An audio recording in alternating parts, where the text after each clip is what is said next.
27 হে আমাদের রব, নিশ্চয়ই আমি আমার কিছু বংশধরদেরকে ফসলহীন উপত্যকায় তোমার পবিত্র ঘরের নিকট বসতি স্থাপন করালাম, হে আমাদের রব, যাতে তারা সালাত কায়েম করে।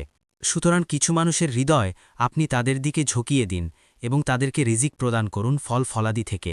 আশা করা যায় তারা শুকরিয়া আদায় করবে।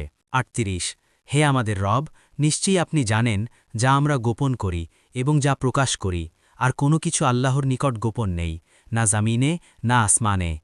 39 সকল প্রশংসা আল্লাহর, যিনি বৃদ্ধ বয়সে আমাকে ইসমাইল ও ইসহাককে দান করেছেন। নিশ্চয়ই আমার রব দোয়া শ্রবণকারী। 40 হে আমার রব, আমাকে সালাত কায়েমকারী বানান এবং আমার বংশধরদের মধ্য থেকেও, হে আমাদের রব, আর আমার দোয়া কবুল করুন। 41 হে আমাদের রব, যেদিন হিসাব কায়েম হবে সেদিন আপনি আমাকে, আমার পিতামাতাকে ও মুমিনদেরকে ক্ষমা করে দিবেন। 42 আর জালিমরা যা করছে আল্লাহকে তুমি সে বিষয়ে মোটেই গাফেল মনে করো না। আল্লাহ তো তাদের অবকাশ দিচ্ছেন ওই দিন পর্যন্ত যেদিন চোখ পলকহীন তাকিয়ে থাকবে।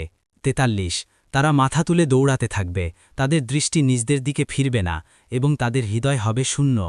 44 আর তুমি মানুষদেরকে সতর্ক করো যেদিন তাদের উপর আযাব নেমে আসবে, অতপর তখন যারা জুলুম করেছে তারা বলবে, হে আমাদের রব, তুমি আমাদেরকে কিছু সময়ের জন্য অবকাশ দাও, আমরা তোমার ডাকে সাড়া দেব এবং রাসূলদের অনুসরণ করব।